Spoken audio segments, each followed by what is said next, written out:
अस्सलाम वालेकुम। उम्मीद करें ना सारे दोस्त बेले बिरा सब ठीक हो सन। अज असा तुहानू मज़ेदार आलू ते मेथी बना के विखाइंदे पे हैं। जिन्ना दोस्तां साडे चैनल नू सबसक्राइब नहीं किया वह भी कर दिओ सबसक्राइब ते लाइक भी, ताकि ये जियां VIP डिशां तुहाडे कण आंदियां रहन। ये हुण घ्यो साडा गर्म हो चुका है।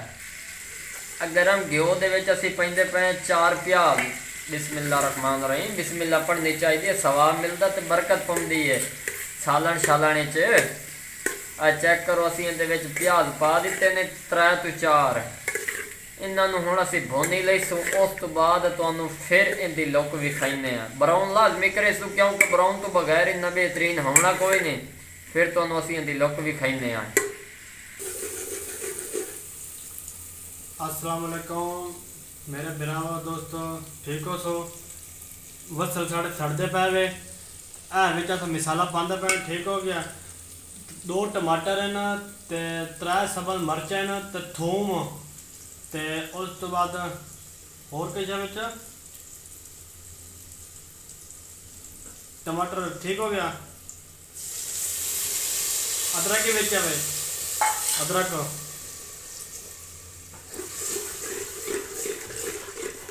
मसाला विच आ गया वे।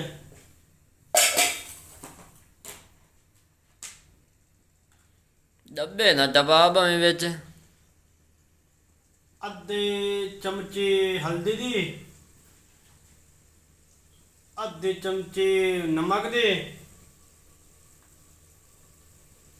अद्धे चमचे हो गए लाल मिर्च दे, हो गया तिक्का मसाला। तिक्का समझते हो, मुर्गे के उत्ते लगता है।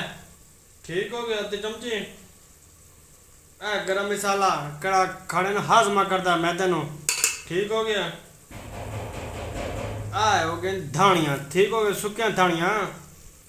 मसाले साढ़े सारे पै गए ना। हुण भुन लग सी तो तां ही सानू पता लग सी ना।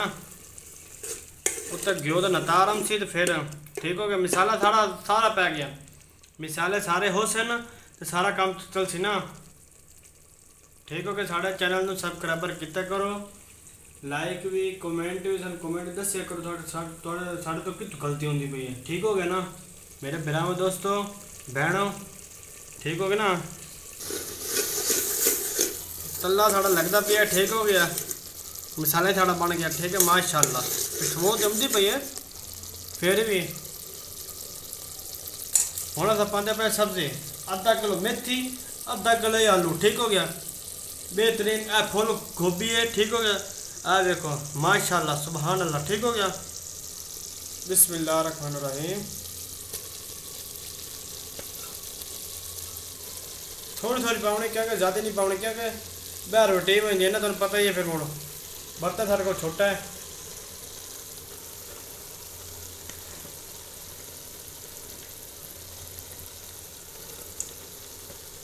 मिक्स कर लेना। मिक्स करता पिया ना। सबर तक कर कल जमे तो है।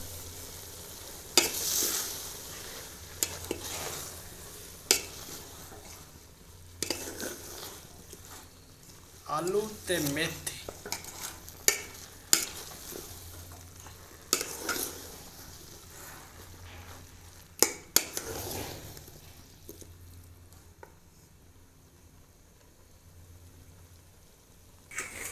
इनू चंगी रीत मिक्स करेंदे पे हैं। चेक करो बर्तन भावें छोटा है लेकिन इनू असी अच्छी तरह मिक्स कर लवांगे।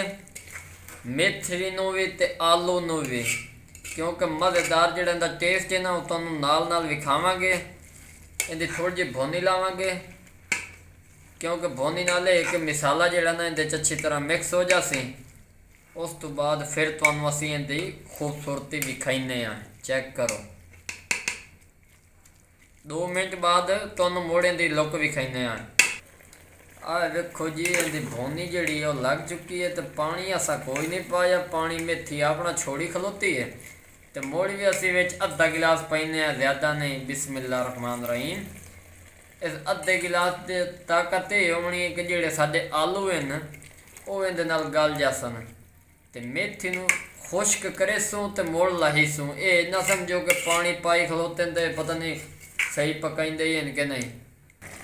ਆ ਚੈੱਕ ਕਰੋ ਬਈ, ਤੁਹਾਨੂੰ ਵਿਖਾ ਦੇ ਨਾਲੋਂ ਨਾਲ ਮੁੜ ਤੁਸੀਂ ਆਖੋ ਬਈ ਇਹਨਾਂ ਤਾਂ ਸਾਨੂੰ ਦੱਸਿਆ ਹੀ ਕੋਈ ਨਾ, ਤੇ ਇੰਨੇ ਠੋਕੀ ਗਿਆ ਪਾਣੀ ਵਿੱਚ। ਇਹ ਚੈੱਕ ਕਰੋ ਵੀ ਪਾਣੀ ਜਿਹੜਾ ਕਾਫੀ ਹੱਦ ਤੱਕ ਖੁਸ਼ਕ ਵੀ ਹੋ ਚੁੱਕਾ ਤੇ ਥੋੜਾ ਜਿਹਾ ਵਿੱਚ ਰਹਿ ਗਿਆ, ਤੇ ਮੇਥੀ ਜਿਹੜੀ ਉਹ ਗਲ ਗਈ, ਤੇ ਆਲੂ ਕੱਚੇ ਥੋੜੇ ਨਹੀਂ ਪਤੇ ਉਹ ਹੁਣ ਦੇ ਵਿੱਚ ਗਲ ਸਨ, ਖੁਸ਼ਕ ਹੋ ਸੀ ਤੇ ਫਿਰ ਹੀ ਕਦੇ ਸਵੀਆਂ ਥੋੜੀ ਕੱਜ ਜਾਣਾ।